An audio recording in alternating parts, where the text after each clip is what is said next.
Hi friends, నేను మీ Naresh. Welcome to our YouTube channel ఈ స్టడీ తెలుగు. మన ఛానల్ని చక్కగా ఆదరిస్తున్నందుకు మీ అందరికి కూడా ధన్యవాదాలండి. మరి మన ఛానల్లో గత క్లాస్లో టెట్కు మరియు డిఎస్సికి పనికొచ్చే విధంగా మెయిన్గా టెట్ అభ్యర్థులు రాస్తున్నారు కాబట్టి 24/24 అనేటటువంటి కాన్సెప్ట్తో మనం మోస్ట్ ఎక్స్పెక్టెడ్ క్వశ్చన్స్ అంటే రావడానికి అవకాశం ఉన్నటువంటి క్వశ్చన్స్ని మోస్ట్ ఎక్స్పెక్టెడ్ క్వశ్చన్స్గా మనం తీసుకొని దీన్నే ప్రాక్టీస్ క్వశ్చన్స్ అనుకోండి, లేదా మోడల్ క్వశ్చన్స్ అనుకోండి, ఏమన్నా అనుకోండి. మీరు చదివినటువంటి ఇన్ని రోజులు ప్రిపేర్ అయినటువంటి మ్యాథ్స్కి సంబంధించి ప్రతి టాపిక్ కవర్ అయ్యేలాగా మనకి 24 క్వశ్చన్స్ అనేది మనం అందించడం జరుగుతుంది. గత క్లాస్లో కూడా 24 క్వశ్చన్స్ మనం చెప్పుకున్నాం. ఈరోజు కూడా మరో 24 క్వశ్చన్స్ని మనం ఈరోజు కూడా ఆ ప్రాబ్లమ్స్ని సాల్వ్ చేద్దాం. మీకు చెప్పేది ఏమంటే క్లాస్ వింటున్నంతసేపు స్కిప్ చేయకుండా వచ్చినటువంటి ప్రాబ్లమ్ని, అక్కడ ఉన్నటువంటి ప్రాబ్లమ్ని మీరు కూడా చేయడానికి ఫస్ట్ ట్రై చేయండి. ప్రాబ్లం చూసి నాతో పాటు మీరు చేయడానికి ట్రై చేయండి. ఒకవేళ మీది ఎక్కడన్నా మిస్టేక్ అయితే ఏ విధంగా చేయన్నో తెలుసుకోండి. అంటే ఏమంటే నాతో పాటు మీరు కంటిన్యూగా దాన్ని ప్రాక్టీస్ చేస్తున్నారు అన్నట్టు. కంటిన్యూగా చేస్తే మీకు కూడా మ్యాథ్స్ ఎక్కడి వరకు వచ్చింది, ఎక్కడ మిస్టేక్స్ ఉన్నాయి, మీరు ఈజీగా ఉంది మీకు వచ్చింది నాతో పాటు చేయగలుగుతారు. ఎక్కడైతే మీకు రాదో అది ఇక్కడ నేర్చుకుంటారు కాబట్టి మీ సబ్జెక్ట్ అనేది ఫుల్ఫిల్ అయిపోతుంది నా ఉద్దేశం అండి. సో ఫ్రెండ్స్, కొత్తగా ఎవరైతే ఛానల్ని చూస్తున్నారో వాళ్ళు సబ్స్క్రైబ్ చేసుకోండి. మీకు ఎప్పుడు కూడా సబ్స్క్రైబ్ చేసుకున్న తర్వాత అక్కడ ఉన్న బెల్ ఐకాన్ని నొక్కితే మీకు నేను ఏ వీడియో పోస్ట్ చేసినా కానీ మీకు ఈజీగా వస్తుంది. మన ఛానల్లో ఎడ్యుకేషనల్కి సంబంధించినటువంటి అప్డేట్స్ అందించబడుతుంది. అదేవిధంగా మెయిన్గా మనది మ్యాథ్స్ ఓరియంటెడ్ ఛానల్ కాబట్టి మీకు గణితం అంటే ఎవరికైతే భయం ఉందో ఆ భయాన్ని పోగొట్టడానికి మ్యాథ్స్ ఫర్ ఆల్ అన్నట్టు. అంటే నాన్ మ్యాథ్స్ వాళ్ళకి అసలు నాన్ మ్యాథ్స్ అనేటటువంటిది ఎక్కడ ఉండదండి. ఎందుకంటే 10వ తరగతి వరకు అందరం సేమ్గా చదువుకుంటాం. దాని తర్వాత మనకున్న ఇష్టాన్ని అభిరుచిని బట్టి సబ్జెక్టులను వేరువేరుగా ఎంచుకుంటాం. అంతేగాని నాన్ మ్యాథ్స్ అనేది ఏమి ఉండదు, అందరికీ ఈక్వల్ ఏంటండి. ఇప్పుడు మనం రాసేటటువంటి టెట్ ఎగ్జామ్ కానీ డిఎస్సి అనేది అంతా కూడా 10th క్లాస్ వరకు ఉన్నటువంటి సిలబసే కాబట్టి మన అందరికీ తెలిసిందే. కాకపోతే కొన్ని సంవత్సరాలు మర్చిపోయినాం అంతే. కాబట్టి దాన్ని మళ్ళీ గుర్తు చేసుకొని రాస్తున్నాం అనుకోండి. ఓకే, అదేవిధంగా వీడియో చూస్తున్న వాళ్ళు లైక్ చేయండి. మీరు లైక్ చేస్తే ఎక్కువ మందికి రీచ్ అవుతుందండి. అదేవిధంగా మీ ఫ్రెండ్స్కి షేర్ చేయండి. మీరు లైక్ చేయడం వల్ల ఈ క్లాసెస్ అనేది ఎక్కువ మందికి రీచ్ అయ్యి వాళ్ళకు కూడా మన ఛానల్ అందుబాటులోకి వస్తుంది. వాళ్ళు కూడా మ్యాథ్స్కి నేర్చుకోవడానికి అవకాశం ఉంటుంది. కాబట్టి దయచేసి లైక్ చేయండి, అదేవిధంగా మీ ఫ్రెండ్స్కి షేర్ చేయండి. సో ఫ్రెండ్స్, మరి ఈరోజు మన క్లాసును తీసుకుంటే మనకి ఈరోజు ఉన్నటువంటి క్వశ్చన్స్ని చూస్తే ఫస్ట్ చూడండి, కమ్మీ రేఖా చిత్రంలో కమ్మీలు. అసలు ఫస్ట్ కమ్మీలు అంటే ఏంటని తెలవాలి, కమ్మీ రేఖా చిత్రం అనేది తెలవాలి. ఇప్పుడు ఏదైనా ఒక దత్తాంశం ఇచ్చిండు అనుకోండి, దత్తాంశం ఇచ్చినప్పుడు దాని దత్తాంశంలో వాటి యొక్క విలువలు ఇస్తాడు. విలువలు ఇచ్చి ఫర్ సపోజ్ 2011లో జనాభా, 2021లో జనాభా, 2031లో జనాభా, లేదా ఇట్లా ఇస్తూ పోయిండు. లేదా 2011లో కార్ల ఉత్పత్తి, 21లో, 31లో, లేదా ఒక వస్తువు అమ్మకాలు, ఇట్లా ఇచ్చినప్పుడు మనం ఈ విధమైనటువంటి గ్రాఫ్లు చూస్తూ ఉంటామండి. ఇది ఇట్లా పెరుగుతుంది, మళ్ళీ ఇది ఇక్కడ వరకు ఉంటుంది, మళ్ళీ వేరే ఇయర్లో ఇది ఇక్కడ వరకు ఉంది. ఇట్లా ఈ గ్రాఫ్ అనేది మనం చూసినాం అనుకోండి. వీటిని కమ్మీలు అంటారండి. మనకి ఇక్కడ అడిగినటువంటి ప్రశ్న చూడండి, కమ్మీ రేఖా చిత్రంలో కమ్మీలు ఒకే పొడవును కలిగి ఉంటాయి, ఒకే వెడల్పును కలిగి ఉంటాయి, ఒకే చుట్టుకొలతను కలిగి ఉంటాయి, ఒకే వైశాల్యంను కలిగి ఉంటాయి. మరి ఇక్కడ చూడండి, మనకు పొడవు అంటే ఏంటి, దీని వెడల్పు అంటే ఏంటని తెలియాలి. ఇవన్నీ కూడా చూస్తే వాస్తవంగా ఇవన్నీ కూడా దీర్ఘచతురస్రాకారంలో ఉన్నాయండి, అవునా కాదా? ఇవన్నీ కూడా దీర్ఘచతురస్రాకారంలో ఉన్నాయి. మరి దీంట్లో పొడవు అనేది ఇది అవుతుంది, ఇది వెడల్పు అవుతుంది. అంటే ఏమన్నట్టు, ఈ నిలువుగా ఉన్నది దీని యొక్క పొడవు, ఇది దీని యొక్క వెడల్పు. మరి ఇక్కడ ఇది చూడండి, ఇది ఎంత ఉందో ఇది అంతే ఉంటుంది, ఇదంతే ఉంటుంది, ఇదంతే ఉంటుంది. అంటే దీని అర్థము కమ్మీ రేఖా చిత్రంలో కమ్మీల యొక్క వెడల్పులు సమానము. మనకు ఈ ప్రశ్న సింపులే ఉంటుంది, కానీ మనకి ఇక్కడ ఉన్నది ఏంటనేది తెలియక దీన్ని బట్టి పెట్టడానికి చూస్తాం. ఏం చేస్తామంటే కమ్మీల వెడల్పులు సమానం, మళ్ళీ ఎగ్జామ్ రాగానే పొడవులు సమానమా వెడల్పులా, ఇంక ఈ చుట్టుకొలతల వైశాల్యాలు ఎక్కడికి వెళ్ళి వచ్చినాయి అనేది కన్ఫ్యూజ్ అవుతుంది. ఇది ఆల్రెడీ వచ్చినటువంటి ప్రశ్న అండి. మీరు జాగ్రత్తగా ఏం గుర్తుపెట్టుకోవాలంటే, ఈ కమ్మీ రేఖా చిత్రాల్లో ఈ పొడవులు అనేటివి ఇచ్చినటువంటి దత్తాంశానికి అనులోమానుపాతంలో ఉంటుంది. అంటే ఇక్కడ 2021లో కార్ల యొక్క ఉత్పత్తి ఎక్కువ ఉండే కాబట్టి దీని పొడవు అనేది ఎక్కువ ఉంది. 2011లో ఉత్పత్తి తక్కువ ఉండే కాబట్టి పొడవు తక్కువ ఉంది. అదే 2031లో కాస్త పెరిగింది, 2011తో పోల్చుకుంటే పెరిగింది. అదే 2041లో ఇంకాస్త పెరిగి ఇక్కడికి వెళ్ళింది, కానీ హైయెస్ట్ ఉన్నది ఇక్కడ. అంటే దీని అర్థం ఏమన్నట్టు, 2021లో ఉత్పత్తి ఎక్కువ ఉంది కాబట్టి దత్తాంశానికి ఇది అనులోమానుపాతంలో ఉంటుంది. దత్తాంశం ఎక్కువ ఉంటే దాని పొడవు అనేది ఎక్కువ ఉంటుంది, దత్తాంశం తక్కువ ఉంటే పొడవు అనేది తక్కువ ఉంటుంది. కానీ ఈ వెడల్పు అనేది అన్నిటికీ సమానము, వెడల్పు మారదు, ఒకే వెడల్పుని కలిగి ఉంటాయి. పొడవు అనేది దత్తాంశానికి అనులోమానుపాతంలో ఉంటుంది. ఇది మనకి ఇంపార్టెంట్ అండి. కాబట్టి ఆప్షన్ 2 అనేది కరెక్ట్. ఒకే పొడవుని కలిగి ఉంటాయి. మీకు కాన్సెప్ట్ అర్థం కావడం కోసం చెప్పిన. నెక్స్ట్ చూద్దాం. 1/3, 4/5, 3/7 మరియు 5/7లలో అతిపెద్ద సంఖ్య ఇది. ఎగ్జామ్లలో ఇట్లాంటివి వస్తుందండి. మరి ఇట్లున్నప్పుడు ఏం చేయాలి? ఇట్లున్నప్పుడు ఏం చేయాలంటే ఫస్ట్ చూడండి, 1/3 ఉంది, 4/5 ఉంది, 3/7 ఉంది, 5/7 ఉంది. దీంట్లో ఫస్ట్ ఏం చేస్తారంటే వాస్తవానికి హారాల్ని సమానం చేసుకుంటే అప్పుడు మనకు ఆన్సర్ అనేది వస్తుంది. ఇది ఫస్ట్ మెథడ్ అనుకుందాం. దీన్ని ఒక 2-3 విధాలుగా చెప్తా అండి, మీకు ఏది ఈజీగా ఉంటే అది ఫాలో అవ్వండి. హారాల్ని సమానం చేయాలంటే వీటి యొక్క హారాల యొక్క మనం ఎల్సిఎం తీసుకోవాలి. ఈ 7, 5, 3 ఈ 3 కూడా ప్రధాన సంఖ్యలు కాబట్టి 3 5ల 15, 15 7ల 105 అండి. ఇది ఎల్సిఎం తీసుకుంటే 105ని 3తో భాగిస్తే 7 5ల 35 కాబట్టి ఇది 35/105 అవుతుంది. ఇక దేనిదానికి సపరేట్ రాసుకుంటే 35/105. అదే దీన్ని తీసుకుంటే ఇక్కడ 5 అయింది కాబట్టి 21 × 4 84/105 అవుతుంది. అదే దీన్ని తీసుకుంటే మనకు 105 అనేది కామన్, దాన్ని 7తో భాగించుకుంటే అప్పుడు మిగిలేదు 5 ముళ్ళ 15 కాబట్టి 15 ముళ్ళ 45/105 అవుతుంది. మళ్ళీ 105ని కామన్గా తీసుకున్నాం, మళ్ళీ ఈ 7 అనేది తీసేస్తే మళ్ళీ 5 ముళ్ళ 15, 15 5ల మళ్ళీ 75/105 అవుతుంది. ఇప్పుడు హారాలన్నీ సమానంగా ఉన్నప్పుడు అప్పుడు లవం ఏది పెద్దగా ఉంటే అదే మన ఆన్సర్ అవుతుంది. కాబట్టి 84 పెద్దగా ఉంది కాబట్టి 4/5 అనేది మన ఆన్సర్ అవుతుంది. 4/5 అనేది మన ఆన్సర్. ఇది ఒక మెథడ్ అండి. నెక్స్ట్ సెకండ్ మెథడ్ చూడండి. ఇచ్చినటువంటి 4గిట్లలో ఫస్ట్ ఒక రెండింటిని పోల్చండి. ఇవి రెండింటి హారాలు సేమ్ ఉన్నాయి కదా, ఇవి రెండింటిని పోలిస్తే 3/7 5/7లలో 5/7 పెద్దది. ఇది ఒక పని అయిపోయింది. 5/7 అనేది పెద్దదని ఒకటి తెలిసిపోయింది. నెక్స్ట్ ఈ రెండిట్లలో 1/3 4/5లలో ఏది పెద్దది? దీన్ని పోల్చాలనుకుంటే 1/3 4/5లలో పోల్చాలనుకుంటే 3 5ల 15, 15ని కామన్ తీస్తే 5తో దీన్ని గుణిస్తే 5/15, 3తో దీన్ని గుణిస్తే 12/15. అంటే 12/15 అంటే ఈ 4/5 పెద్దది, ఇది 4/5 పెద్దది ఈ రెండిట్లలో. అంటే ఇప్పుడు ఏది మనకు 5/7 4/5 పెద్ద అయినాయి, ఈ రెండింటి అవసరాలు తీరిపోయినాయి. నెక్స్ట్ ఈ రెండిట్లలో ఏది పెద్దది? ఇక్కడ 7 ఉంది, ఇది 5 ఉంది కాబట్టి దీన్ని ఇటు సైడ్ 7తో గుణించండి, ఇటు సైడ్ 5తో గుణించండి. 5 5ల 25/35, అదే 7 4ల 28/35. కింద 35 సేమ్, 28 పెద్దది కాబట్టి 4/5 పెద్దది. ఇట్లా కూడా ఆన్సర్ వస్తుంది. లేదు అంటే ఇంకా చూడండి, ఇంకా చెప్తా. ఫస్ట్ 1/3 ఉండే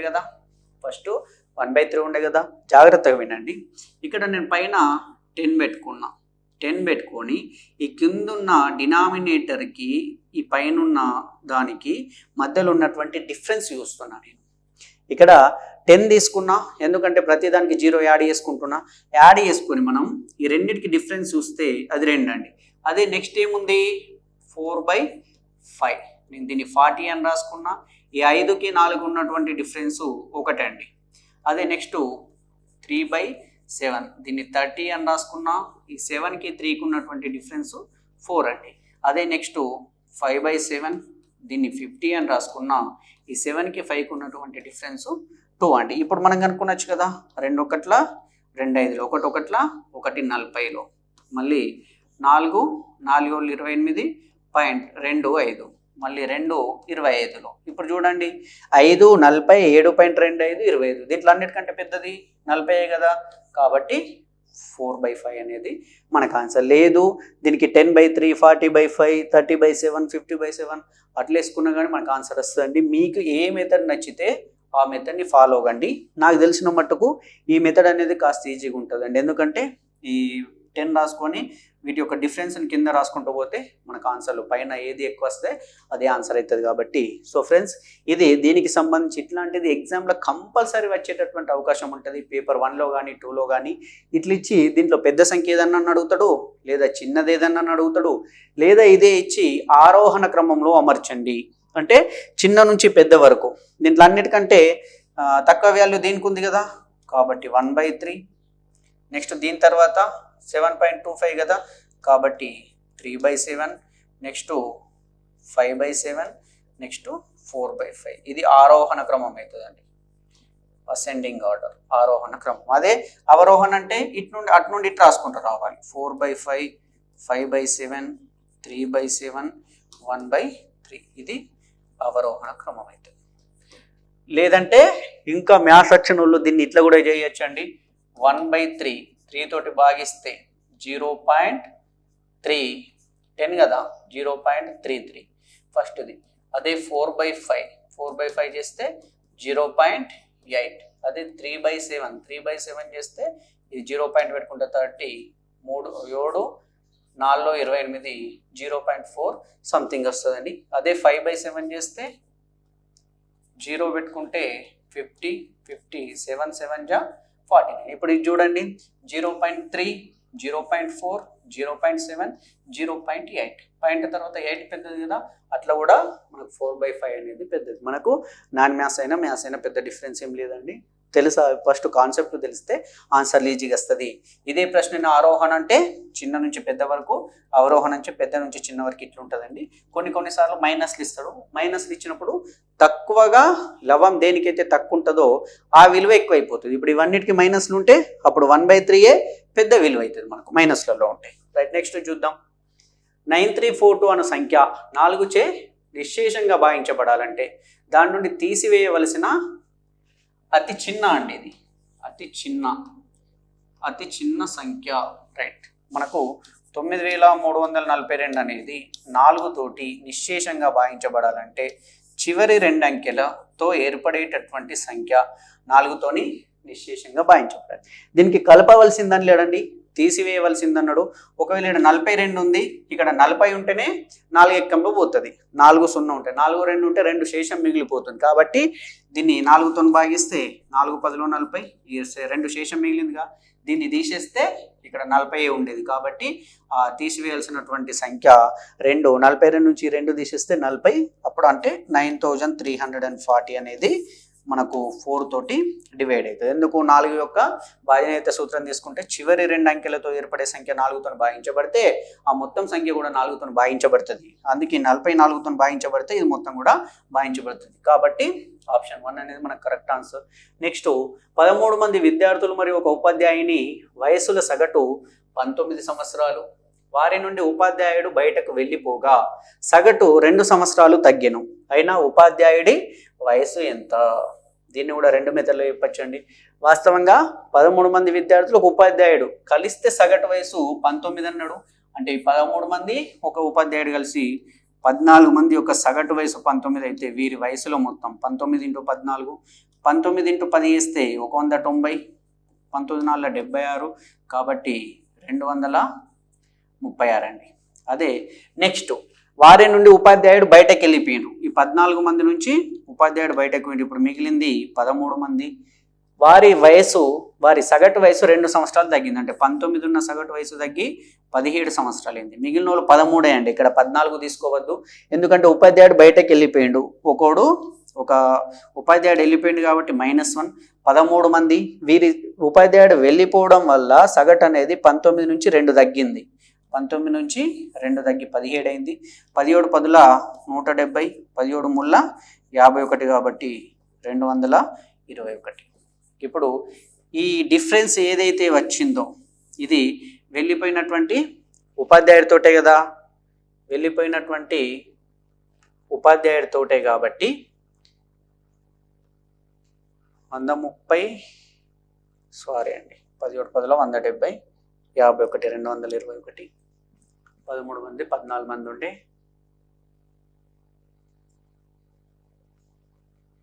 14 9 126 19 4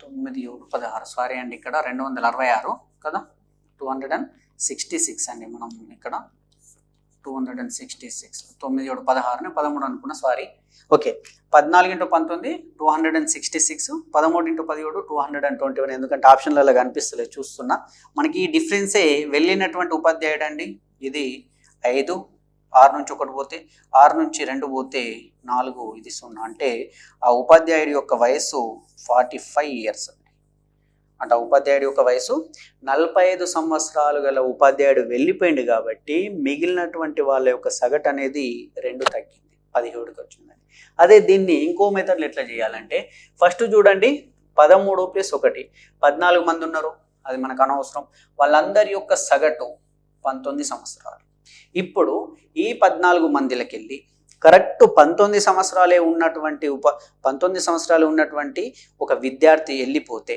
మన సగటు మారేదా మారకపోతుంది ఎందుకు వెళ్ళిపోయినటువంటి వ్యక్తి సగటు అక్కడ ఉన్నటువంటి మొత్తం వాళ్ళ సగటు సమానంగా ఉంది సగటులు అందరి వెళ్ళిపోయినటువంటి వ్యక్తి మరి ఉన్నటువంటి వాళ్ళ సగటులు సమానంగా ఉన్నప్పుడు మొత్తం సగటులో మార్పు రాదు కానీ వెళ్ళడం వల్ల ఉపాధ్యాయుడు బయటకు వెళ్ళడం వల్ల 2 సంవత్సరాలు తగ్గిపోయినాయి 2 సంవత్సరాలు తగ్గిపోయింది మరి ఎవరెవరికి 2 సంవత్సరాలు తగ్గినాయి మిగిలిన వాళ్ళకే కదా మిగిలిన వాళ్ళు ఎంతమంది మరి మొత్తం 14 మంది ఉపాధ్యాయుడు వెళ్ళిపోయినారు మిగిలిన వాళ్ళు 13 మంది ఈ 13 మందికి 2 సంవత్సరాలు తగ్గిపోయినాయి అంటే మొత్తం 26 సంవత్సరాలు ప్రతి ఒక్కళ్ళకి 2 సంవత్సరాల సగటు తగ్గింది కదా మొత్తం 26 ఆ బయటకు వెళ్ళినటువంటి ఉపాధ్యాయుడు ఫస్ట్ సగటు 19 ఉండే ఆ 19 ఆల్రెడీ వెళ్ళిపోయింది 19తో పాటు ఇంకొక 26 ఎక్స్ట్రా వెళ్ళిపోయింది కాన్సెప్ట్ అర్థం చేసుకోండి ఇక్కడ 19 వ్యక్తి ఆల్రెడీ వెళ్ళిపోయాడు ఉపాధ్యాయుడి యొక్క ఇప్పుడు ఉపాధ్యాయుని పిల్లలతో పోలిస్తే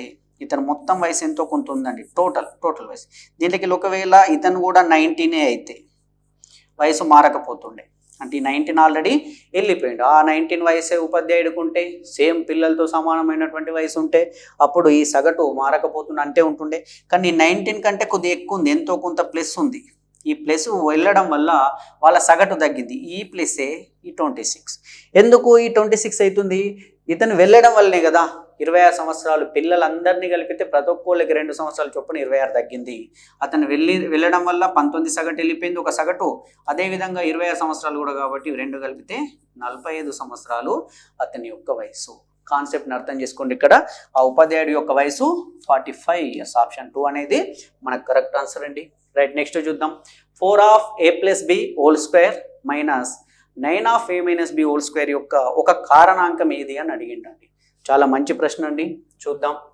4 of a plus b whole square minus 9 of a minus b whole square మరి కారణాంకం రావాలంటే చూడండి ఫస్ట్ దీన్ని a square minus b square వచ్చేటట్టు రాస్తే మనకి ఈజీగా వస్తుందండి కానీ ఇక్కడ 4 ఉంది కదా అందుకే దీన్ని 4ని 2 square of a plus b whole square అని ఈ 9ని 3 square of a minus b whole square అని రాసుకునొచ్చు కదా ఇట్లా రాసుకున్నప్పుడు ఇక్కడ 2a plus b అంటే 2 of a plus b whole square అని రాయొచ్చు కదా అంటే 2 square అవుతుంది a plus b whole square అవుతుంది ఇది మొత్తానికి స్క్వేర్ అండి right minus 3 of a minus b whole square అని రాయొచ్చు కదా చూడండి ఇక్కడ అబ్జర్వ్ చేయండి 2 square అంటే ఒక స్క్వేర్ బయటకు వెళ్ళింది దీన్ని మళ్ళీ చేస్తే 2 square a plus b whole square అవుతుంది 3 square a minus b whole square అవుతుంది రైట్ చూడండి నెక్స్ట్ ఏం చేయాలంటే 2ని లోపలికి గుణిస్తే ఎందుకు మనకు మొత్తంగా a square minus b square రావాలి ఇప్పుడు 2 అనేది సపరేట్ బయట ఉంది కదా లోపలికి ఇస్తే 2 into a 2a plus 2b whole square అని రాయొచ్చు కదా దీన్ని 2a plus 2b whole square minus 3a minus 3b whole square ఇప్పుడు ఈ మొత్తాన్ని a అనుకుంటే ఈ మొత్తాన్ని బి అనుకుంటే A square minus B square రూపంలో ఉంది కదా, అప్పుడు A square minus B square equal to A plus B into A minus B. ఇది మనకు తెలిసిందే కదా, A plus B into A minus B. కాబట్టి దీని మొత్తాన్ని ఏ ప్లస్ బి అంటే 2a plus 2b plus 3a minus 3b into A minus B అంటే ఇప్పుడు ఏ ప్లస్ బి రాసినామండి. నెక్స్ట్ రాసేది ఇప్పుడు ఏ ప్లస్ బి ఇది రాసినాం. నెక్స్ట్ రాసేది ఏ 2a plus 2b minus 3a minus 3b. ఏ మైనస్ బి రాస్తే ఇప్పుడు 2a plus 3a 5a 2a minus 3b minus b into 2a minus 3a minus a 2a minus into minus ఇక్కడ plus అండి 2b plus 3b plus 5b. ఇక్కడ చూడండి మరి ఇవి రెండిట్లలో కారణాంకం ఏది ఇచ్చింది మనకు 5a మైనస్ b ఒక కారణాంకమే, కానీ 5a మైనస్ b ఉందా, 5a ప్లస్ b ఉంది, a మైనస్ 5b ఉంది. కాబట్టి ఈ కారణాంకం కాకుండా minus a plus 5b minus a plus 5b మనకు ఆప్షన్లో ఉంది. కాబట్టి ఆప్షన్ 3 అనేది మనకు ఆన్సర్ అండి. ఇదే ప్రశ్నని వీటిని వేటి లబ్ధంగా రాయొచ్చని ఈ రెండు ఇచ్చి కూడా ఆప్షన్ మనకు అడుగుతాడండి. 5a minus b into minus a plus 5b ఇది కూడా ఆప్షన్లలో ఇచ్చి అంటే వేటి లబ్ధంగా రాయొచ్చు అంటే వీటి రెండిటి లబ్ధంగా రాయొచ్చు. దీంట్లో ఒక కారణాంకం అన్నాడు, దీనికి అంటే దీని మొత్తానికి రెండు కారణాంకాలు ఉన్నాయి. ఇది ఒక కారణాంకము, ఇది రెండో కారణాంకం. ఈ రెండిట్లకి వెళ్ళి ఒక కారణాంకాన్ని ఆప్షన్లో ఇచ్చి మనకు అడిగింది కాబట్టి మైనస్ a ప్లస్ 5b అనేది మన ఆన్సర్ అండి. రైట్. నెక్స్ట్ది ఒక త్రిభుజంలో ఉన్నతుల ఖండన బిందువు. త్రిభుజంలో ఉన్నతుల ఖండన బిందువు. ఉన్నతులు వస్తే ఉన్నతులన్నా లంబాలన్నా ఆల్రెడీ సేమ్ అని చెప్పిన. ఉన్నతుల ఖండన బిందువు అనగానే లంబ కేంద్రం అని పెట్టారు. ఉన్నతుల త్రిభుజంలోని ఉన్నతులు అంటే ఈ శీర్షం నుండి ఎదుటి భుజానికి గీసినటువంటి లంబం, ఈ శీర్షం నుండి ఈ భుజానికి గీసినటువంటి లంబం, ఈ శీర్షం నుండి ఈ భుజానికి గీసినటువంటి లంబం, వీటి యొక్క ఖండన బిందువు లంబ కేంద్రం అవుతుందండి. త్రిభుజంలోని ఉన్నతుల ఖండన బిందువు లంబ కేంద్రం. అదే త్రిభుజంలోని మిలిత రేఖలు, మన త్రిభుజంలోని ఏ మిలిత రేఖలు అండి, త్రిభుజంలోని ఇది ఒక త్రిభుజం తీసుకుంటే ఈ శీర్షం నుండి ఎదుటి భుజం యొక్క మధ్య బిందువుకి గీస్తాం. ఇట్లా ఈ మధ్య బిందువుల మిలిత రేఖల ఖండన బిందువు మధ్య బిందువులకు గీస్తాం కదా, ఈ మధ్య బిందువుల మిలిత రేఖల ఖండన బిందువు మన గురుత్వ కేంద్రం అవుతుంది. అదే పరికేంద్రం అయితేనేమో త్రిభుజం యొక్క భుజాలకు గీసినటువంటి లంబాలు, భుజాలకు గీసినటువంటి లంబాలు, ఈ లంబాల యొక్క ఖండన బిందువు పరికేంద్రం అవుతుంది. బాహ్య కేంద్రం అయితే త్రిభుజంలోని ఒక శీర్షం సమద్విఖండన రేఖలు, దాని ఎదురుగా ఉన్నటువంటి పొడిగించినటువంటి బాహ్య శీర్షాల సమద్విఖండన రేఖల మిలిత కేంద్రం, ఇది బాహ్య వృత్త కేంద్రం, బాహ్య కేంద్రం అంటారు. రైట్. మనకి ఇవి తెలవాలండి. త్రిభుజంలోని మన ఉన్నతుల ఖండన బిందువు అనేది లంబ కేంద్రం అవుతుంది. ఆప్షన్ 2 అనేది మనకు కరెక్ట్ ఆన్సర్ అండి. అదే త్రిభుజంలోని మధ్యగత రేఖల ఖండన బిందువు గురుత్వ కేంద్రం. ఇది ఇంపార్టెంట్, ఇది చాలాసార్లు అడుగుతారు. త్రిభుజంలోని మధ్యగత రేఖల ఖండన బిందువు ఏది, గురుత్వ కేంద్రం అంటారు, తెలుసుకోవాలండి. రైట్. ఒకటి. నెక్స్ట్ సమద్విబాహు త్రిభుజానికి గల సౌష్ఠవ రేఖల సంఖ్య. సమద్విబాహు త్రిభుజం అంటే రెండు భుజాలు సమానంగా ఉంటుంది, ఈ భుజం వేరు ఉంటుంది.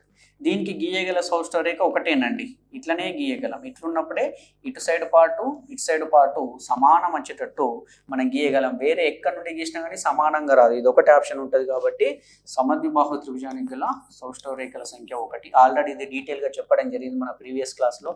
నెక్స్ట్ అర్ధవృత్తంలోని కోణము. అర్ధవృత్తంలోని కోణము లంబకోణం అండి, ఇది చాలాసార్లు వస్తుంది.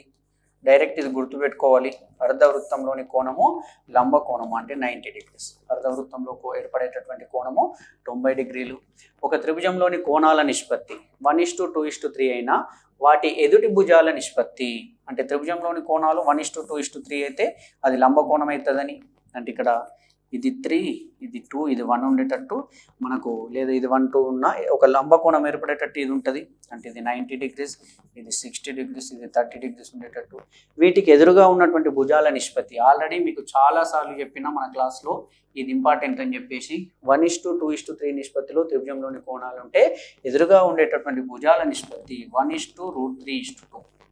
ఇది చాలాసార్లు ఎగ్జామ్లో వచ్చింది కాబట్టి అట్లనే గుర్తుపెట్టుకోండి, 1:√3:2. రైట్. నెక్స్ట్ది, ఒక వృత్తం యొక్క చుట్టుకొలత 264 సెంటీమీటర్లు అయిన దాని వ్యాసార్థం ఎంత? వృత్తం యొక్క చుట్టుకొలత అంటే ఏంటంటే, చుట్టుకొలత అంటే 2πr.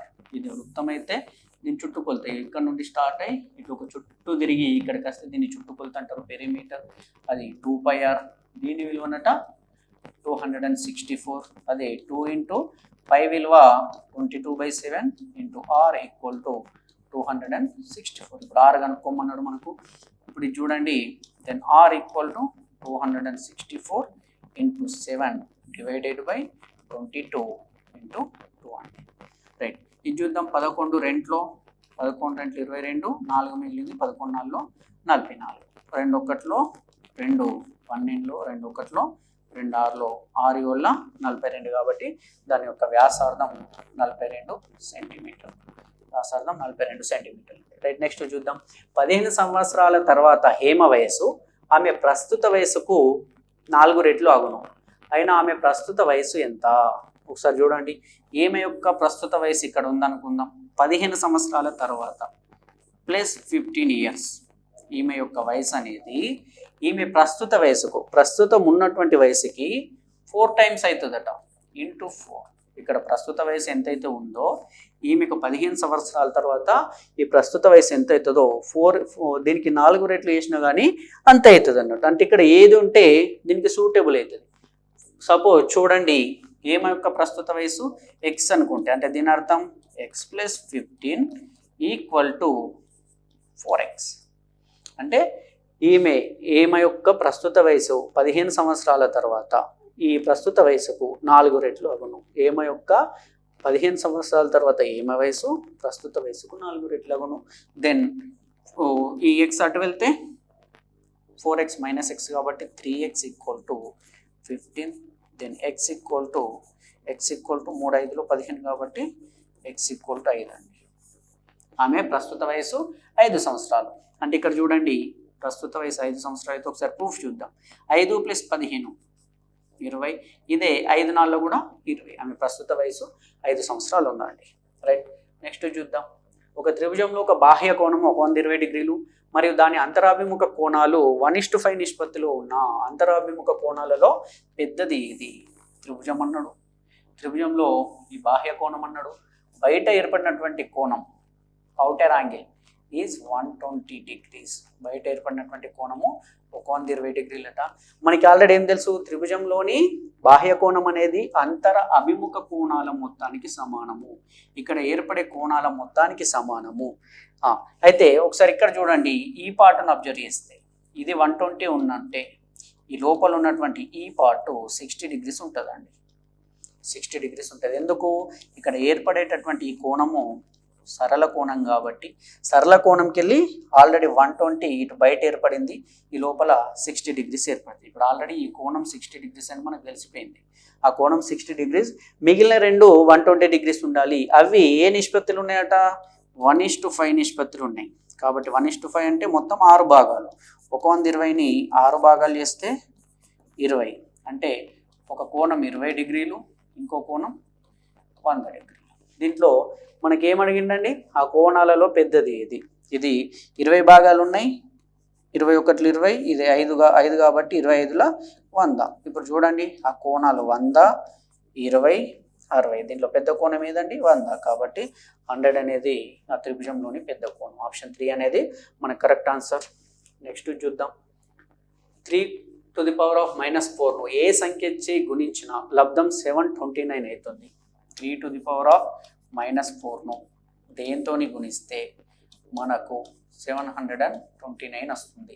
దాని అర్థం మరి ఇక్కడ మనకి ఇది తెలవాలి. 729ని మనం 9 × 9 × 9 అని రాయొచ్చు. అంటే 9 యొక్క ఘనం అండి. 9 క్యూబ్ 9 క్యూబ్ ఈక్వల్ టు 729. ఎందుకు సార్ మనకు 3 అడిగిండు, 9 ఎందుకు రాసుకుంటున్నాం అంటే ఆల్రెడీ 9ని 3 × 3 అని రాసుకునొచ్చు కదా. కాబట్టి 3 × 3 టు ది పవర్ ఆఫ్ 3 అంటే 3² టు ది పవర్ ఆఫ్ 3. ఇది a to the power of m whole to the power of n రూపంలో ఉంది. అప్పుడు ఇది a to the power of m into n అవుతుంది. 2 × 3 కాబట్టి 3 × 6 అంటే 3 పవర్ 6 విలువ 729 అన్నట్టు. ఇప్పుడు 3 పవర్ -4 ఉంది, దీన్ని దేంతో గుణిస్తే 3 పవర్ 6 వస్తుంది. అంటే ఇక్కడ చూడండి, భూములు రెండు సమానమైనప్పుడు ఘాతాలని కలుపుతామండి. ఇక్కడ 3 ఉండేటట్టు పైన ఏ ఘాతం ఉంటే మనకు 6 వస్తుంది. ఇక్కడ 10 ఉన్నప్పుడు మాత్రమే 10 - 4 6. కాబట్టి మనకు దీన్ని గుణించాల్సినటువంటి సంఖ్య 3 పవర్ 10 అండి. భూములు సమానంగా ఉంటే ఘాతాలని కలుపుతారు. 10 - 4 6 అవుతుంది కాబట్టి 10 అనేది మన ఆన్సర్. రైట్. నెక్స్ట్ చూద్దాం. ఆయిలర్ సూత్రం నుండి ఒక ఘనాకార వస్తువు ముఖాలు ఫేసెస్ 5, అంచులు ఎడ్జెస్ 8 అయిన శీర్షాలు వర్టిసెస్ ఎంత? మనకు ఆయిలర్ సూత్రం ఏంటండి? F + V = E + 2. ఇది గుర్తుపెట్టుకోవాలండి, ఇంపార్టెంట్. ఫేసెస్ తలాలు, వర్టిసెస్ శీర్షాలు, ఎడ్జెస్ అంచులు లేదా భుజాలు, సైడ్స్ కూడా అంటారు. ఇప్పుడు మనకేమేమి ఇచ్చిండండి దీంట్లో? ముఖాలు ఇవి 5 ప్లస్ ఇవి కనుక్కోమన్నాడు ఈక్వల్ టు మనకు అంచులు 8 అన్నాడు. 8 + 2 ఇది 10 అవుతుందండి. 5 + V = 10 అంటే V కూడా 5 కావాలి. 5 + 5 = 10 కాబట్టి V కూడా 5 కావాలి. అంటే వర్టిసెస్ కూడా 5 ఉంటాయి. ఆప్షన్ 3 అనేది కరెక్ట్. నెక్స్ట్ చూద్దాం. ఒక చతుర్భుజంలోని కోణాలు x + 10 degrees, x + 20 degrees, x + 30 degrees అయితే ఆ కోణాలలో కనిష్ట కోణం ఎంత? ఒక చతుర్భుజం అండి. ఈ చతుర్భుజంలో 4 కోణాలు ఉన్నాయి. ఇది ఒకటి x, ఇది x + 10 ఉంది, ఇది x + 20 ఉంది, ఇది x + 30 ఉంది. చతుర్భుజంలోని కోణాల మొత్తం 360 డిగ్రీలు. కోణాల మొత్తం 360 డిగ్రీలు అంటే ఈ నాలుగిటిని కలపాలి. x x x x 4 xలు ప్లస్ 30 40 50 60 4x + 60 degrees = 360 degrees. త్రిభుజంలోని కోణాల మొత్తం 360 డిగ్రీలు. కాబట్టి 4x = 360 నుంచి 60 తీసేస్తే 300. దీని x = 300/4. 4 7 28, 2 మిగిలింది, 4 5 20. x అంటే ఇది 75 degrees, ఇది 85, ఇది 95, ఇది 105. దీంట్లో ఏమడిగిండో అన్నిటికంటే కనిష్ట కోణం 75 degrees. ఆప్షన్ 2 అనేది మనకు ఆన్సర్ అండి, 75 degrees. నెక్స్ట్ 10 15 20 15 20 10 15 20 10 20ల యొక్క బాహుళకం. బాహుళకం అంటే ఇచ్చినటువంటి దత్తాంశంలో ఎక్కువ సార్లు ఏది పునరావృతమైంది, ఎక్కువ సార్లు ఏ సంఖ్య వస్తుందో దాన్ని బాహుళకం అంటారు. కొన్ని వాటికి ద్విబాహుళకాలు ఉంటాయి, బహుళ బాహుళకాలు కూడా ఉంటాయి. అంటే ఇచ్చినటువంటి దాంట్లో ఏవైనా 2 సమానంగా పునరావృతం అయితే అది ద్విబాహుళకం అని, 2 కంటే ఎక్కువ కూడా సమానంగా పునరావృతం అయితే బహుళ బాహుళకాలని అంటారండి. దీంట్లో మరి 10 ఎన్నిసార్లు వచ్చింది? 1 2 3 సార్లు వచ్చిందండి. అదే 15 1 2 3 సార్లు వచ్చింది. అదే 20 తీసుకుంటే 1 2 3 4 సార్లు వచ్చింది. 20 అనేది మిగిలిన వాటితో పోల్చుకుంటే ఎక్కువ సార్లు వచ్చింది కాబట్టి దీని యొక్క బాహుళకం అనేది 3 అండి.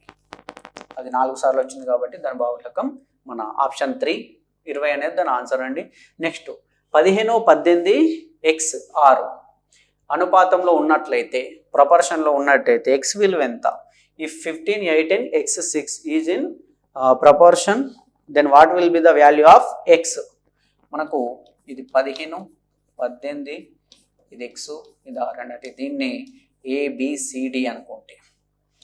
A:B అనేది C:Dకి అనుపాతంలో ఉంటే, అనుపాతం అంటే ఏంటండి? నిష్పత్తుల సమానత్వాన్ని అనుపాతం అంటారు. నిష్పత్తుల్ని సమానం చేస్తే అంటే A:B అనేది C:Dకి సమానమైతే రెండు అనుపాతంలో ఉన్నాయి అంటారు. A:B A/B అని రాసుకుంటాం, దీన్ని C/D అని రాసుకుంటాం. అప్పుడు ఇది క్రాస్ మల్టిప్లికేషన్ లెక్క ఇటు వెళ్ళిపోతుంది. అంటే AD = BC కావాలి. లేదా దీన్ని ఏమని చెప్తారండి? ABCDలు అనుపాతంలో ఉంటే అంత్యముల లబ్ధము = మధ్యముల లబ్ధము. ఇట్లాంటి ప్రాబ్లమ్స్ చాలాసార్లు వస్తాయండి. మన అనుపాతాంది మరియు బహుళ నిష్పత్తిది, ఇది గుర్తుపెట్టుకోవాలి. అంత్యముల లబ్ధం ఈక్వల్ టు మధ్యముల లబ్ధం. అంత్యములు అంటే ఇవి చివరిగా ఉన్నాయి, ఏడి ఈక్వల్ టు, మధ్యలు అంటే ఇవి రెండు మధ్యలు ఉన్నాయి కదా, కాబట్టి బీసీ. ఇప్పుడు చూద్దాం. ఏడి 15 × 6 ఈక్వల్ టు 18 × x అండి. ఇప్పుడు 6 ఒకటిలో 6 3, 3 ఒకటిలో 3 5లో, దీని x ఈక్వల్ టు 5 మిగిలింది కదా, x ఈక్వల్ టు 5, కాబట్టి దాని యొక్క x విలువ 5 అండి. రైట్. నెక్స్ట్ది రూపాయలు 5,000ను 2 సంవత్సరాలకు 8% వడ్డీ రేటు చొప్పున 2 సంవత్సరాలకు సంవత్సరానికి 8% అండి, సంవత్సరానికి 8% వడ్డీ రేటు చొప్పున 2 సంవత్సరాలకు పొదుపు చేసిన చక్రవడ్డీ ప్రకారం వచ్చు మొత్తం విలువ ఎంత? మనం చక్రవడ్డీ ప్రకారం తీసుకుంటే వడ్డీ మీద వడ్డీ ఇస్తామండి. ఆల్రెడీ ఇట్లాంటి ప్రాబ్లం చాలా చెప్పుకున్నాం. ఫస్ట్ ఇయర్ ఈ 5,000కే వడ్డీ ఇస్తాం. 5,000 ఇంటూ 8% అన్నాడు కదా, 8/100, 2 సున్నాలు 2 సున్నాలు క్యాన్సల్, 8 × 50లో 400. రైట్. నెక్స్ట్ ఈ 400కి అయ్యేటటువంటి వడ్డీ ఈ 8% తోటి 8/100 కాబట్టి 8 × 32. కాకపోతే ఇది 2 ఇయర్స్ ఉంది. 2 ఇయర్స్ ఉన్నప్పుడు మనం ఫార్ములా చెప్పుకున్నాం, దీన్ని ఇంటూ 2, దీన్ని ఇంటూ 1 చేసుకోవాలి. కాబట్టి 400 × 2 800, 32 × 1 32. ఫస్ట్ 5,000 ఉండే, దీనికి అయ్యేటటువంటి వడ్డీ 832, కాబట్టి మొత్తం 5,832 అనేది మన ఆన్సర్ అండి. రైట్. ఈ కాన్సెప్ట్ కనుక ఎవరికైనా తెలియకపోతే మన ప్రీవియస్ క్లాసెస్ చూడండి, కొత్తగా వినేవాళ్ళు. ఆ క్లాసెస్లలో ఇది ఎందుకు తీసుకోవాల్సి వస్తుంది, 3 సంవత్సరాలు ఉంటే మనం ఏ విధంగా తీసుకుంటాం, 2 సంవత్సరాలు ఉంటే ఏ విధంగా తీసుకుంటాం అనేది ఒక 2-3 మెథడ్లలో, వేరు మెథడ్లలో చక్రవడ్డీకి సంబంధించినటువంటి ప్రాబ్లం చెప్పినాం. కాబట్టి ప్రీవియస్ క్లాసెస్ చూస్తే మీకు ఈజీగా అండర్స్టాండ్ అవుతుందండి. రైట్. ఓకే. నెక్స్ట్ చూద్దాం. 2 సంఖ్యల కసాగు 216 మరియు వాటి లబ్ధము 7,776 అయినా వాటి గసాబా ఎంత? మనకేం తెలుసు అండి, 2 సంఖ్యల లబ్ధం అనేది వాటి గసాగు మరియు గసాబాల లబ్ధానికి సమానం. ఇది మనకు జనరల్గా తెలిసినటువంటిది. మనకేమి ఇచ్చిండు, 2 సంఖ్యల కసాగు ఇచ్చిండు 216, వాటి లబ్ధం ఇచ్చిండు 7,776 అయినా గసాబా కనుక్కోమన్నాడు. అంటే ఎల్సిఎం ఇంటూ హెచ్సిఎఫ్లో ఎల్సిఎం వాల్యూ ఇచ్చిండు, వాటి రెండిటి యొక్క మల్టిప్లై ఇచ్చిండు, ఆ 2 సంఖ్యలది 2 నంబర్స్ది. కాబట్టి ఇది కావాలంటే 7,776 divided by 216 equal to HCF గసాబా వస్తుంది. కాబట్టి దీన్ని భాగిస్తే చూడండి, 7 3 21 6 27, 9 ఎక్కంలో పోతుందండి, 27 వస్తుంది, కింద కూడా 9 వస్తుంది. కాబట్టి 9 2 18, 3 మిగిలింది, 9 4 36, మళ్ళీ 9 72 పోతే 5 మిగిలింది, 57 అయింది, 9 6 54, 3 మిగిలింది, 9 4 36 అండి. మళ్ళీ 24 అంటే 10 18 6, 3 ఎక్కంలో 3 8 24, 3 2 6 26, 3 8 24, మళ్ళీ 2 కాబట్టి మళ్ళీ 3 8 24, 8 ఎక్కంలో 8 1 8, 8 3 24, 8 6 48, 36 అండి. మనకు దాని యొక్క గసాబా 36 అనేది మన ఆన్సర్. రైట్. నెక్స్ట్ చూద్దాం. 5a1 minus 23a equal to 325లో 5a1 మరియు 23aలు రెండు 3 అంకెల సంఖ్యలైన ఏ విలువ ఎంత? ఓకే, వెరైటీ ప్రశ్న అండి ఇది. 5a1 నుంచట 23aని తీసేస్తే, మైనస్ అన్నాడు, తీసేస్తే మనకు 325 వస్తుంది. మళ్ళీ ఇంకోటి ఏమన్నాడు, ఇవి రెండు కూడా 3 అంకెల సంఖ్యలు, అంటే ఇక్కడ ఏ విలువ అనేది ఒక అంకె వచ్చేటటువంటి విలువ వస్తుంది. మరి ఇక్కడ ఏలో దేని ప్రతిక్షేపిస్తుంది కరెక్ట్. ఇట్లాంటిది వచ్చినప్పుడు డైరెక్ట్ ఆప్షన్స్ నుంచి ఇవ్వండి, ఆప్షన్స్ నుంచి పోతే ఆన్సర్ ఈజీగా వస్తుంది. లేదు అనుకోండి, ఇక్కడ చూడండి, మనకు 1 నుంచి ఈ సంఖ్యను తీసేస్తే 5 రావాలి. 1 నుంచి సంఖ్యను తీసేస్తే 5 రావాలంటే ఇక్కడ 1 నుంచి అంటే ఏ సంఖ్య అయినా పోవాలి అంటే పక్క నుండి అప్పు తెచ్చుకోవాలి కదా. మరి అప్పు తెచ్చుకున్నప్పుడు మనం అప్పు తెచ్చుకుంటే ఒకదాన్ని తెచ్చుకుంటాం, అప్పుడు ఇది 11 అవుతుంది. మరి 11 నుంచి ఏం పోతే 5 వస్తుంది, 6 అయినప్పుడే 5 వస్తుంది జనరల్గా. అప్పుడు ఇక్కడ 6 నుంచి అప్పించినట్టు 5, 5 నుంచి 3 పోతే 2, 5 నుంచి 2 పోతే 3. ఇది కరెక్ట్ సెట్ అయిందండి.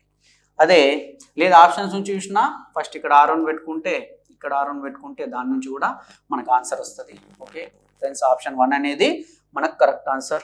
నెక్స్ట్ x = -3 అయినప్పుడు x² + 7x + 12 విలువ ఎంత? x² + 7x + 12 విలువ ఎంత అంటుండు. దీంట్లో ఏమంట? If x = -3, if x = -3 then the value of x² + 7x + 12. ఇప్పుడు ఏం చేయాలి? x బదులు -3ని ప్రతిక్షేపించాలి. అప్పుడు -3² + 7 × -3 + 12. -3 మైనస్ని స్క్వేర్ చేసినప్పుడు ప్లస్ వస్తుంది. ఇది 9 + 7 × 3 21, కాకపోతే -21 ప్లస్ ఇది 12. 12 + 9 21, 21 నుంచి 21 పోతే 0. కాబట్టి దాని యొక్క విలువ 0. ఆప్షన్ 1 అనేది మనకు కరెక్ట్ ఆన్సర్ అండి. రైట్, నెక్స్ట్ది 2/5 × half 1/2 + 3/4 = 2/5 × 1/2 + 2/5 × 3/4 అనున్నది ఏది? కింది దాంట్లో ఏ ధర్మాన్ని పాటిస్తుంది? ఫస్ట్ క్లాసులో మనం చెప్పుకున్నప్పుడు సంఖ్యా వ్యవస్థ గురించి చెప్పుకున్నప్పుడు ఇది చాలా క్లుప్తంగా వివరించడం జరిగిందండి. ఇది చూడండి, ఇది సంకలనంలో ఉందండి. అంటే సంకలనం అంటే ప్లస్లో ఉంది. దీని మీద ఈ గుణాకారం అప్లై అయింది. చూడండి, గుణాకారం దీని మీద వచ్చి ఫస్ట్ గుణించడం, ఇది మళ్ళీ దీంతో గుణించి సెకండ్ టైం వచ్చి చూడండి. కాబట్టి సంకలనం మీద గుణాకారము, సంకలనంపై గుణాకార విభాగ న్యాయము, సంకలనంపై గుణాకార విభాగ న్యాయం అంటారు. ఒకవేళ ఇక్కడ మైనస్ ఉంటే వ్యవకలనంపై గుణాకార విభాగ న్యాయం అంటారు. అదే ఇక్కడ డివైడెడ్ పైతో చేస్తే ప్లసే ఉండి సంకలనంపై మన భాగహార విభాగ న్యాయం అవుతుంది, లేదా వ్యవకలనంపై భాగహార విభాగ న్యాయం అవుతుంది. ఇప్పుడు మనకి ఇచ్చింది సంకలనం మీద గుణాకార విభాగ న్యాయం. ఆప్షన్ 2 అనేది మన కరెక్ట్ ఆన్సర్. నెక్స్ట్ చూద్దాం. 2 1/8కు ఎంత కలిపినా 5 7/24 వస్తుంది. ఇక్కడ చూడండి, 2 పూర్ణాంకం 1/8కి ఎంత కలిపితే మనకు 5 పూర్ణాంకం 7/24 వస్తుంది అని అడిగిండండి. మరి దీనికి ఇంత కలిపితే ఇది వచ్చినప్పుడు ఇది కావాలంటే ఈ ప్లస్ ఉంది అంటే తీసుకెళ్తే దీనికి వెళ్ళి తీసేస్తే వస్తుంది కదా. ఇప్పుడు మనకు కావాల్సినటువంటి విలువ 5 7/24 -2 1/8 కదా. అంటే దీని నుండి దీన్ని తీసేస్తే వస్తుంది అన్నట్టే కదా. ఇవి రెండు కలిపినప్పుడు ఇది అయినప్పుడు చూడండి, 5 + 3 = 8 అయితే మనకు 3 కావాలంటే 8 - 5 చేస్తే వస్తుంది కదా. ఇప్పుడు దీని నుండి దీన్ని తీసేస్తే 8 - 5 చేస్తే 3 వచ్చిందా లేదా? లేదా 5 కావాలంటే 8 - 3 చేస్తే 5 వచ్చిందా లేదా? సేమ్ ఇది కావాలంటే దీని నుంచి తీసేయాలి. అందుకే దీన్ని 24 ఉంది కదా, 24 5లో 25లో 100 4 5 20 120 + 7 ఒక 127/24 -8 2 16 + 1 17/8 అని రాయొచ్చు. అప్పుడు ఇది 24ని కామన్గా తీస్తే, ఎందుకంటే 8 ఎక్కంలో 24 పోతుంది కాబట్టి 24 కామన్గా తీస్తే 127 అలానే ఉంటుంది.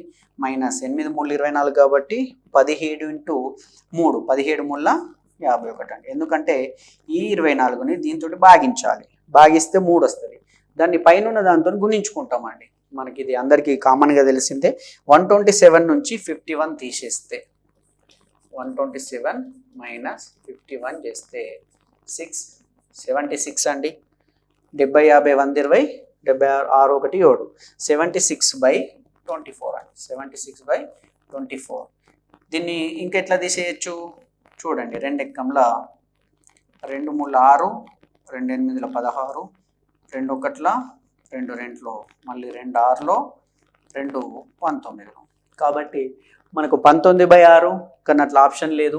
డైరెక్ట్ కింద 6 వచ్చేటట్టు దీన్ని ఆప్షన్ని పెట్టుకోవచ్చు. లేదంటే చూడండి, 6 3 18 ఎంత మిగిలిందండి? 6 3 18 1 మిగిలింది కదా. 1 ఇక్కడ రాసినాం, ÷ 6 3 18 + 1 19/6. ఆప్షన్ 2 అనేది మనకు కరెక్ట్ ఆన్సర్ అండి. సో ఇట్లాంటి ప్రాబ్లమ్స్ కూడా వస్తాయి. కాబట్టి ఫ్రెండ్స్, మీ అందరికి చెప్పేది ఏమంటే క్లాసెస్ని రెగ్యులర్గా ఫాలో అవ్వండి. మీరు ఆల్రెడీ నాతో పాటు ప్రాక్టీస్ చేసిందని నేను అనుకుంటున్నా. ఒకవేళ చేస్తే మీరు ఇవన్నీ కనుక చేస్తే మీకు చాలా గ్రేట్ అండి. అంటే మీరు చాలా పర్ఫెక్ట్గా ప్రిపేర్ అయి ఉన్నారన్నట్టు. లేదు కొన్ని అక్కడ ఉన్నా కానీ బాధపడాల్సినటువంటి అవసరం లేదు. మనం నేర్చుకోవడానికి క్లాసెస్ వింటున్నాం కాబట్టి మంచిగా నేర్చుకోండి. ఓకే ఫ్రెండ్స్, దీని తర్వాత నెక్స్ట్ ఒకటి ఉంది. కొంత సొమ్ము 20 సంవత్సరాలలో 6 రెట్లు అయినా వడ్డీ రేటు ఎంత? చూడండి ప్రశ్న, 20 సంవత్సరాల్లో 6 రెట్లు అయితే వడ్డీ రేటు ఎంత అంటున్నాను. ఇట్లాంటి దాన్ని మరి ఎట్లా చేయాలి? ఫస్ట్ పి ఉండే, ఇది 6 రెట్లు అయింది, 6p అయింది. పి అంటే అసలు కదా, అసలు 6 రెట్లు కావడానికి 20 ఇయర్స్ పట్టిందండి. ఎన్ని సంవత్సరాలు?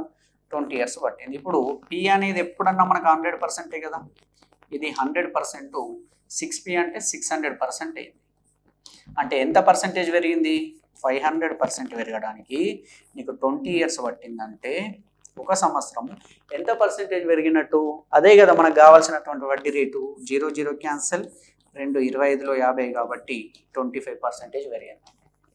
ప్రతి సంవత్సరం 25% తోటి 20 ఇయర్స్లో నీ అసలు అనేది 6 రెట్లు అవుతుంది. చూడండి ఎంత సింపుల్గా ఆన్సర్ వచ్చింది మనకు.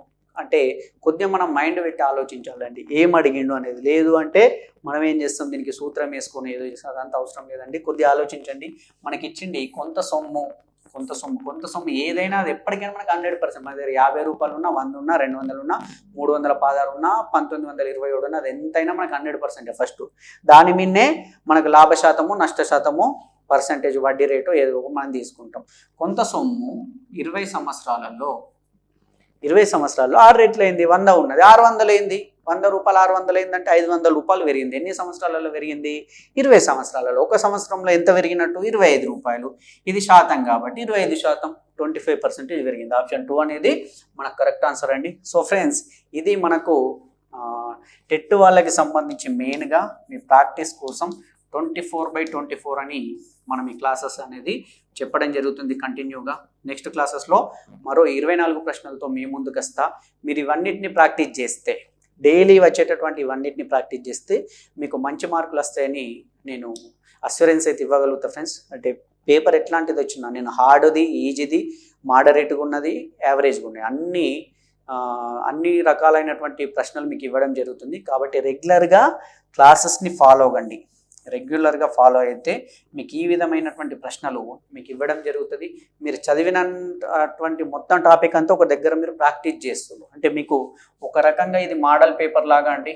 నేను చెప్పేది మోడల్ పేపర్ లాగా. మోడల్ పేపర్లో మ్యాథ్స్ని ప్రాక్టీస్ చేస్తున్నాను అనుకోండి. క్లాస్ని రెగ్యులర్గా వినండి. క్లాస్ కనుక నచ్చితే లైక్ చేయండి. అందరు లైక్ చేస్తారని కోరుకుంటున్నా. అదేవిధంగా కొత్త వాళ్ళైతే సబ్స్క్రైబ్ చేయండి. మీ ఫ్రెండ్స్కి షేర్ చేయండి. షేర్ చేసి వాళ్ళు కూడా వీడియో చూసేటట్టు చేయండి. సో ఫ్రెండ్స్, అందరికీ ఆల్ ది బెస్ట్.